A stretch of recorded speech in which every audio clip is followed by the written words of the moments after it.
Hey, welcome back to Mrs. B Reads. We are working on Percy Jackson, Lightning Thief, and this is chapter 16, page 242 in this edition of the book. We take a zebra to Vegas. The war god was waiting for us in the diner parking lot. Well, he said. You didn't get yourself killed. You knew it was a trap, I said. Ares gave me a wicked grin. Bet that crippled blacksmith was surprised when he netted a couple of stupid kids. You looked good on TV. I shoved his shield at him. You're a jerk. Annabeth and Grover caught their breath. Ares grabbed the shield and spun it in the air like pizza dough. It changed form, melting into a bulletproof vest. He slung it across his back. See that truck over there? He pointed to an 18-wheeler parked across the street from the diner. That's your ride. Take you straight to LA with one stop in Vegas. The 18-wheeler had a sign on the back which I could read only because it was reverse printed white on black, a good combination for dyslexia. Kindness International, Humane Zoo Transport, warning, live wild animals. I said, you're kidding. Ares snapped his fingers. The back door of the truck unlatched. Free ride west, punk. Stop complaining, and here's a little something for doing the job. He slung a blue nylon backpack off his handlebars and tossed it to me. Inside were fresh clothes for all of us, $20 in cash, a pouch full of golden drachmas, and a bag of double-stuffed Oreos. I said, I don't want you lousy. Thank you, Lord Ares, Grover interrupted, giving me his best red alert warning look. Thanks a lot. I gritted my teeth. It was probably a deadly insult to refuse something from a god, but I didn't want anything that Ares touched. Reluctantly, I slung the backpack over my shoulder. I knew my anger was being caused by the war god's presence, but I was itching to punch him in the nose. He reminded me of every bully I'd ever faced. Nancy Bobafett, Clarice, Smelly Gabe, sarcastic teachers, every jerk who called me stupid in school or laughed at me when I'd gotten expelled. I looked back at the diner, which had only a couple of customers now. The waitress who had served us dinner was watching nervously out the window, like she was afraid Ares might hurt us. She dragged the fry cook out from the kitchen to see. She said something to him. He nodded, held up a little disposable camera, and snapped a picture of us. Great, I thought. We'll make the papers again tomorrow. I imagined the headline, 12-year-old outlaw beats up defenseless biker. You owe me one more thing, I told Ares, trying to keep my voice level. You promised me information about my mother. You sure you can handle the news? He kick-started his motorcycle. She's not dead. The ground seemed to spin beneath me. What do you mean? I mean, she was taken away from the Minotaur before she could die. She was turned into a shower of gold, right? That's metamorphosis, not death. She's being kept. So look up the word metamorphosis if you don't know it, okay? It comes from ancient Greek. Kept? Why? You need to study war, punk. Hostages. You take somebody to control somebody else. Nobody's controlling me. He laughed. Oh, yeah? See you around, kid. I balled up my fists. You're pretty smug, Lord Ares, for a guy who runs from Cupid statues. Behind his sunglasses, fire glowed. I felt a hot wind in my hair.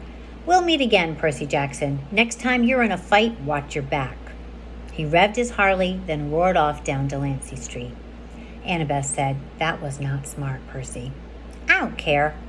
You don't want a god as your enemy, especially not that god. Hey guys, Grover said, I hate to interrupt, but he pointed toward the diner. At the register, the last two customers were paying their check. Two men in identical black coveralls with a white logo on their backs that matched the one on the Kindness International truck. If we're taking the Zoo Express, Grover said, we need to hurry. I didn't like it, but we had no better option. Besides, I had seen enough of Denver. We ran across the street and climbed in the back of the big rig, closing the doors behind us. The first thing that hit me was the smell. It was like the world's biggest pan of kitty litter. The trailer was dark inside until I uncapped Anaglusmos. The blade cast a faint bronze light over a very sad scene. Sitting in a row of filthy metal cages were three of the most pathetic zoo animals I had ever beheld. A zebra, a male albino lion, that means he's white, and some weird antelope thing I didn't know the name for. Someone had thrown the lion a sack of turnips, which he obviously didn't want to eat. The zebra and the antelope had each gotten a styrofoam tray of hamburger meat. The zebra's mane was matted with chewing gum, like somebody had been spitting on it in their spare time. The antelope had a stupid silver birthday balloon tied to one of his horns that read, "Over the hill." Apparently nobody had wanted to get close enough to the lion to mess with him, but the poor thing was pacing around on soiled blankets in a space way too small for him, panting from the stuffy heat of the trailer. He had flies buzzing around his pink eyes, and ribs showed through his white fur. "This is kindness," Grover yelled. "Humane zoo transport?" He probably would have gone right back outside to beat up the truckers with his reed pipes, and I would have helped him. But just then the truck's engine roared to life, the trailer started shaking, and we were forced to sit down or fall down. We huddled in the corner on some mildewed feed sacks, trying to ignore the smell and the heat and the flies. Grover talked to the animals in a series of goat bleats, but they just stared at him sadly. Annabeth was in favor of breaking the cages and freeing them on the spot, but I pointed out it wouldn't do much good until the truck stopped moving. Besides, I had a feeling we might look a lot better to the lion than those turnips. I found a water jug and refilled their bowls, then used anaglusmos to drag the mismatched food out of their cages. I gave the meat to the lion and the turnips to the zebra and the antelope. Grover calmed the antelope down while Annabeth used her knife to cut the balloon off his horn. She wanted to cut the gum out of the zebra's mane too, but we decided that would be too risky with the truck bumping around. We told Grover to promise the animals we'd help them more in the morning, then we settled in for the night. Grover curled up on a turnip sack. Annabeth opened our bag of double-stuffed Oreos and nibbled on one half-heartedly. I tried to cheer myself up by concentrating on the fact that we were halfway to Los Angeles, halfway to our destination. It was only June 14th. The solstice wasn't until the 21st. We could make it in plenty of time. On the other hand, I had no idea what to expect next. The gods kept toying with me. At least Hephaestus had the decency to be honest about it. He'd put up cameras and advertised me as entertainment. But even when the cameras weren't rolling, I had a feeling my quest was being watched. I was the source of amusement for the gods. "Hey," Annabeth said. "I'm sorry for freaking out back at the water park, Percy." "That's okay. It's just," she shuddered, "spiders." "Because of the Arachne story, I guessed? She got turned into a spider for challenging your mom to a weaving contest, right?" Annabeth nodded. "Arachne's children have been taking revenge on the children of Athena ever since. If there's a spider within a mile of me, it'll find me. I hate the creepy little things. Anyway, I owe you. So listen, if you don't know that myth of Athena and Arachne, go and Google it. It's a classic story in literature, and it shows up again and again and again. Authors allude to it all the time. We're a team, remember, I said? Besides, Grover did the fancy flying. I thought he was asleep, but he mumbled from the corner, "I was pretty amazing, wasn't I?" Annabeth and I laughed. She pulled apart an Oreo, handed me half. "In the Iris message, did Luke really say nothing?" I munched my cookie and thought about how to answer. The conversation via Rainbow had bothered me all evening. Luke said you and he go way back. He also said Grover wouldn't fail this time. Nobody would turn into a pine tree. In the dim bronze light of the sword blade, it was hard to read their expressions. Grover let out a mournful bray. "I should have told you the truth from the beginning," his voice trembled. "I thought if you knew what a failure I was, you wouldn't want me along." "You were the satyr who tried to rescue Talia, the daughter of Zeus." He nodded glumly. "And the other two half-bloods Talia befriended, the ones who got safely to camp?" I looked at Annabeth. "That was you and Luke, wasn't it?" She put down her Oreo uneaten. "Like you said, Percy, a 7-year-old half-blood wouldn't have made it very far alone. Athena guided me, toward help. Talia was 12, Luke was 14. They'd both run away from home, like me. They were happy to take me with them. They were amazing monster fighters, even without training. We traveled north from Virginia without any real plans, fending off monsters for about 2 weeks before Grover found us." I was supposed to escort Talia to camp, he said, sniffling. Only Talia. I had strict orders from Chiron. Don't do anything that would slow down the rescue. We knew Hades was after her, see? But I couldn't just leave Luke and Annabeth by themselves. I thought I could lead all three of them to safety. It was my fault the kindly ones caught up with us. I froze. I got scared on the way back to camp and took some wrong turns. If I had just been a little quicker. Stop it, Annabeth said. No one blames you. Talia didn't blame you either. She sacrificed herself to save us, he said miserably. Her death was my fault. The Council of Cloven Elders said so. Because you wouldn't leave two other half-bloods behind, I said? That's not fair. Percy's right, Annabeth said. I wouldn't be here today if it weren't for you, Grover. Neither would Luke. We don't care what the council says. Grover kept sniffling in the dark. It's just my luck. I'm the lamest satyr ever. And I find the two most powerful half-bloods of the century, Talia and Percy. You're not lame, Annabeth insisted. You've got more courage than any satyr I've ever met. Name one other who would dare go to the underworld. I bet Percy's really glad you're here right now. She kicked me in the shin. Yeah, I said, which I would have done even without the kick. It's not luck that you found Talia and me, Grover. You've got the biggest heart of any satyr ever. You're a natural searcher. That's why you'll be the one who finds Pam. I heard a deep, satisfied sigh. I waited for Grover to say something, but his breathing only got heavier. When the sound turned to snoring, I realized he had fallen asleep. How does he do that? I marveled. I don't know, Annabeth said, but that was a really nice thing you told him. I meant it. We rode in silence for a few miles, bumping around on the feed sack. The zebra munched a turnip. The lion licked the last of the hamburger meat off his lips and looked at me hopefully. Annabeth rubbed her necklace like she was thinking deep strategic thoughts. That pine tree bead, I said. Is that from your first year? She looked. She hadn't realized what she was doing. Yeah, she said. Every August, the counselors pick the most important event of the summer, and they paint it on that year's beads. I've got Talia's pine tree, a Greek trireme on fire, a centaur in a prom dress. Now that was a weird summer.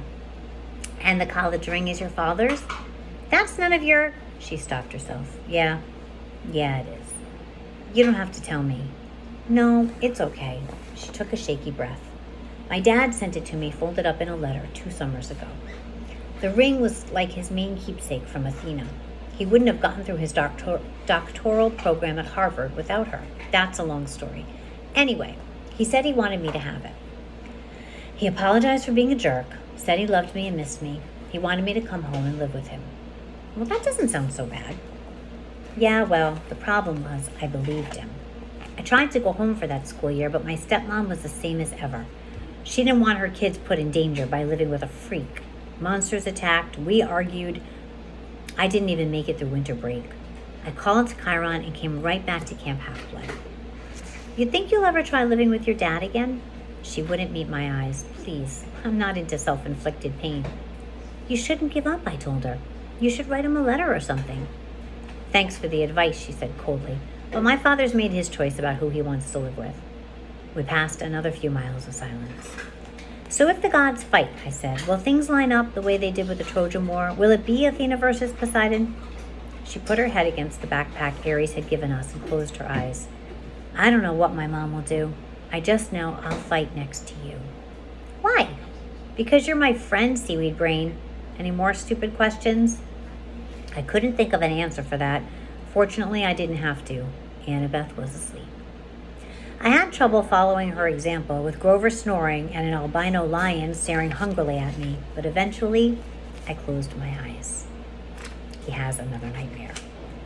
My nightmare started out as something I dreamed a million times before. I was being forced to take a standardized test while wearing a straitjacket. All the other kids were going out to recess, and the teacher kept saying, "Come on, Percy, you're not stupid, are you? Pick up your pencil." Then the dream strayed from the usual. I looked over at the next desk and saw a girl sitting there, also wearing a straitjacket. She was my age, with unruly black punk-style hair, dark eyeliner around her stormy green eyes, and freckles across her nose. Somehow I knew who she was. She was Talia, daughter of Zeus. She struggled against the straitjacket, glared at me in frustration, and snapped, "Well, Seaweed Brain, one of us has to get out of here." She's right, my dream self thought. I'm going back to that cavern. I'm going to give Hades a piece of my mind. The straitjacket melted off of me. I fell through the classroom floor. The teacher's voice changed until it was cold and evil, echoing from the depths of a great chasm. Percy Jackson, it said. Yes, the exchange went well, I see. I was back in the dark cavern, spirits of the dead drifting around me. Unseen in the pit, the monstrous thing was speaking, but this time it wasn't addressing me. The numbing power of its voice seemed directed somewhere else. And he suspects nothing, it asked. Another voice, one I almost recognized, answered at my shoulder. Nothing, my lord. He is as ignorant as the rest. I looked over, but no one was there. The speaker was invisible. Deception upon deception, the thing in the pit mused aloud. Excellent. Truly, my lord, said the voice next to me, you are well named the Crooked One. But was it really necessary? I could have brought you what I stole directly. You, the monster said in scorn, you have already shown your limits. You would have failed me completely had I not intervened. But, my lord, peace, little servant. Our 6 months have brought us much. Zeus's anger has grown. Poseidon has played his most desperate card. Now we shall use it against him. Shortly you shall have the reward you wish and your revenge. As soon as both items are delivered into my hands. But wait, he is here. What? The invisible servant suddenly sounded tense. You summoned him, my lord? No. The full force of the monster's attention was now pouring over me, freezing me in place. Blast his father's blood. He is too changeable, too unpredictable. The boy brought himself hither. Impossible, the servant cried. For a weakling such as you, perhaps, the voice snarled. Then its cold power turned back on me. So, you wish to dream of your quest, young half-blood? Then I will oblige. The scene changed. I was standing in a vast throne room with the black marble walls and bronze floors.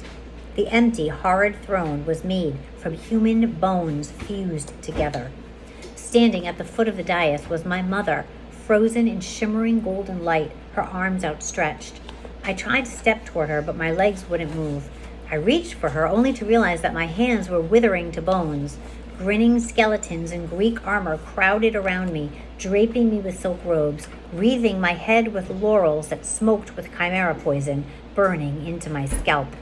The evil voice began to laugh. Hail the conquering hero. I woke with a start. Grover was shaking my shoulder. The truck stopped, he said. We think they're coming to check on the animals. Hide, Annabeth hissed. She had it easy. She just put on her magic cap and disappeared. Grover and I had to dive behind feed sacks and hope we looked like turnips. The trailer doors creaked open. Sunlight and heat poured in. Man, one of the truckers said, waving his hand in front of his ugly nose. I wish I hauled appliances. He climbed inside and poured some water from a jug into the animals' dishes. You hot, big boy? He asked the lion, then splashed the rest of the bucket right in the lion's face. The lion roared in indignation. Yeah, the man said. Next to me, under the turnip sacks, Grover tensed. For a peace-loving herbivore, he looked downright murderous. The trucker threw the antelope a squash-looking Happy Meal bag. He smirked at the zebra. How you doing, Stripes? Least we'll be getting rid of you this stop. You like magic shows? You're gonna love this one. They're gonna saw you in half. The zebra, wild-eyed with fear, looked straight at me. There was no sound, but clear as day I heard it say, Free me, Lord, please. I was too stunned to react. There was a loud knock, knock, knock on the side of the trailer. The trucker inside with us yelled, What do you want, Eddie? A voice outside, it must have been Eddie's, shouted back, Maurice, what'd you say? What are you banging for? Knock, knock, knock. Outside, Eddie yelled, What banging? Our guy Maurice rolled his eyes and went back outside, cursing at Eddie for being such an idiot. A second later, Annabeth appeared next to me. She must have done the banging to get Maurice out of the trailer. She said, This transport business can't be legal. No kidding, Grover said. He paused as if listening. The lion says these guys are animal smugglers. That's right, the zebra's voice said in my mind. We've got to free them, Grover said. He and Annabeth both looked at me and waited, awaiting for my lead. I had heard the zebra talk, but not the lion. Why? Maybe it was another learning disability. I could only understand zebras? Then I thought, horses. What had Annabeth said about Poseidon creating horses? Was a zebra close enough to a horse? Was that why I could understand it? The zebra said, "Open my cage, Lord, please. I'll be fine after that." Outside, Eddie and Maurice were still yelling at each other, but I knew they'd be coming inside to torment the animals again any minute. I grabbed Riptide and slashed the lock off the zebra's cage. The zebra burst out. It turned to me and bowed. "Thank you, Lord." Grover held up his hands and said something to the zebra in goat talk, like a blessing. Just as Maurice was poking his head back inside to check out the noise, the zebra leaped over him and into the street. There was yelling and screaming and cars honking. We rushed to the doors of the trailer in time to see the zebra galloping down a wide boulevard lined with hotels and casinos and neon signs. We had just released a zebra in Las Vegas. Maurice and Eddie ran after it with a few policemen running after them, shouting, "Hey, you need a permit for that." "Now would be a good time to leave," Annabeth said. "The other animals first," Grover said. I cut the locks with my sword. Grover raised his hands and spoke the same goat blessing he'd used for the zebra. "Good luck," I told the animals. The antelope and the lion burst out of their cages and went off together into the streets. Some tourists screamed.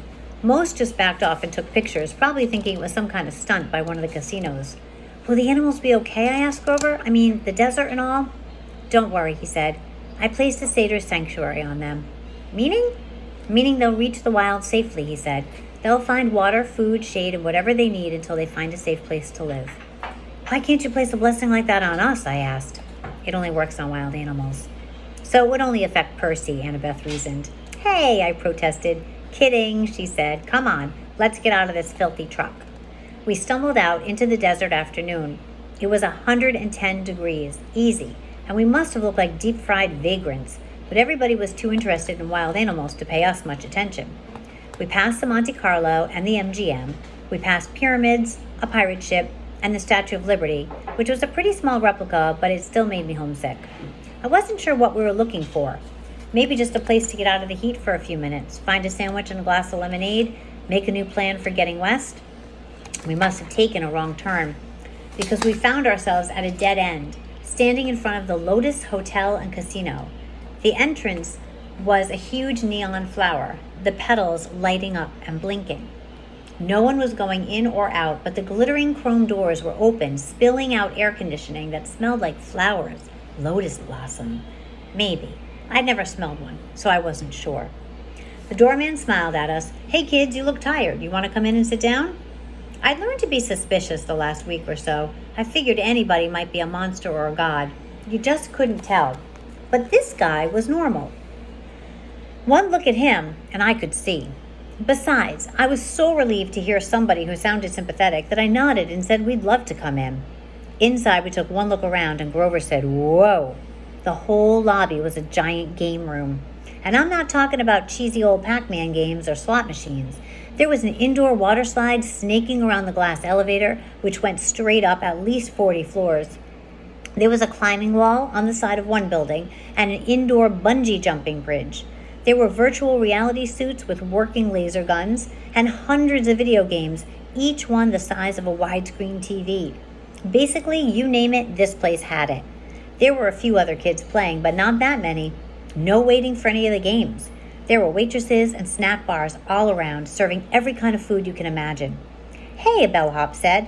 At least, I guess he was a bellhop. He wore a white and yellow Hawaiian shirt with lotus designs, shorts, and flip-flops. "Welcome to the Lotus Casino. Here's your room key." I stammered, but... No, he said, laughing. "The bill's taken care of. No extra charges, no tips. Just go on up to the top floor, room 4001. If you need anything like extra bubbles for the hot tub or skeet targets for the shooting range or whatever, just call the front desk. Here are your Lotus cash cards. They work in the restaurants and on all the games and rides." He handed us each a green plastic credit card. I knew there must be some mistake. Obviously, he thought we were some millionaire's kids, but I took the card and said, "How much is on here?" His eyebrows knit together. "What do you mean?" "I mean, when does it run out of cash?" He laughed. "Oh, you're making a joke. Hey, that's cool. Enjoy your stay." We took the elevator upstairs and checked out our room. It was a suite with 3 separate bedrooms and a bar stocked with candy, soda, and chips. A hotline to room service. Fluffy towels and waterbeds with feather pillows. A big screen television with satellite and high-speed internet. The balcony had its own hot tub, and sure enough, there was a skeet shooting machine and a shotgun, so you could launch clay pigeons right out over the Las Vegas skyline and plug them with your gun. I didn't see how that could be legal, but I thought it was pretty cool. The view over the strip and the desert was amazing, though I doubted we'd ever find the time to look at the view with a room like this. Oh, goodness, Annabeth said. This place is sweet, Grover said. Absolutely sweet. There were clothes in the closet, and they fit me. I frowned, thinking this was a little strange. I threw Aries' backpack in the trash can.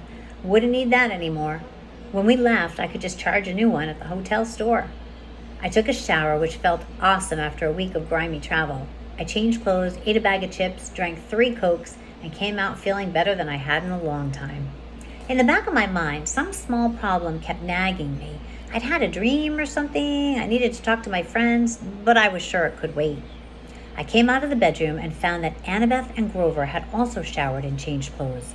Grover was eating potato chips to his heart's content, while Annabeth cranked up the National Geographic channel. All those stations, I told her, and you turn on National Geographic? Are you insane? It's interesting. I feel good, Grover said. I love this place.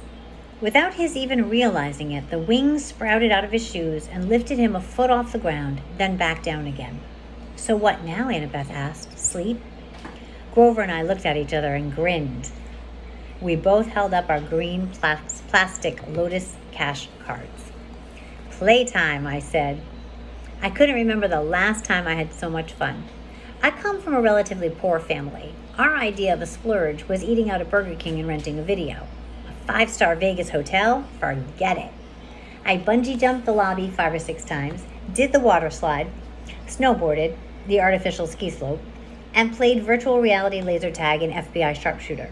I saw Grover a few times going from game to game. He really liked the reverse hunter thing, where the deer go out and shoot the rednecks.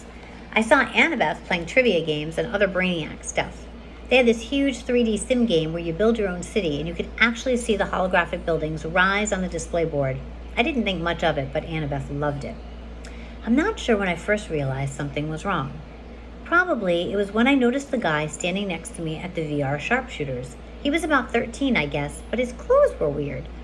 I thought he was some Elvis impersonator's son. He wore bell-bottom jeans and a red t-shirt with black piping, and his hair was permed and gelled like a New Jersey girl's on homecoming night. We played a game of sharpshooters together, and he said, "Groovy, man. Been here about 2 weeks, and the games keep getting better and better." Groovy? Later, while we were talking, I said something was sick, and he looked at me kind of startled, as if he'd never heard the word used that way before. He said his name was Darren. But as soon as I started asking him questions, he got bored with me and started to go back to the computer screen. I said, "Hey, Darren, what year is it?" He frowned at me. "In the game?" "No, in real life." He had to think about it. 1977. "No," I said, getting a little scared. "Really?" "Hey, man, bad vibes. I got a game happening." After that, he totally ignored me. I started talking to people, and I found it wasn't easy. They were glued to the TV screen or the video game or their food or whatever. I found a guy who told me it was 1985. Another guy told me it was 1993. They all claimed they hadn't been in here very long, a few days, a few weeks at most. They didn't really know, and they didn't care. Then it occurred to me, how long had I been here? It seemed like only a couple of hours, but was it? I tried to remember why we were here. We were going to Los Angeles. We were supposed to find the entrance to the underworld. My mother, for a scary second, I had trouble remembering her name. Sally Jackson. I had to find her. I had to stop Hades from causing World War III. I found Annabeth still building her city. "Come on," I told her. "We got to get out of here." No response. I shook her. "Annabeth." She looked up annoyed. "What?" "We need to leave." "Leave? What are you talking about?" "I just got the towers. This place is a trap." She didn't respond until I shook her again. "What?" "Listen, the underworld, our quest." "Oh, come on, Percy, just a few more minutes." "Annabeth, there are people here from 1977. Kids who have never aged. You check in and you stay forever." "So," she asked, "can you imagine a better place?" I grabbed her wrist and yanked her away from the game. "Hey!" she screamed at me and hit me, but nobody else even bothered looking at us. They were too busy. I made her look directly in my eyes. Spiders. Large, hairy spiders. That jarred her. Her vision cleared. "Oh my God," she said. "How long have we—" "I don't know, but we've got to find Grover." We went hunting and found him still playing virtual deer hunter.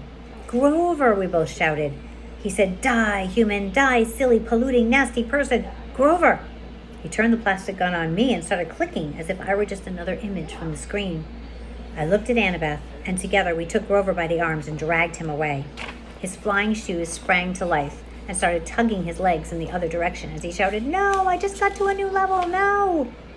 The Lotus bellhop hurried up to us. "Well now, are you ready for your platinum cards?" "We're leaving," I told him. "Such a shame," he said, and I got the feeling that he really meant it, that we'd be breaking his heart if we went. We just added an entire new floor full of games for platinum card members. We held out the cards, and I wanted one.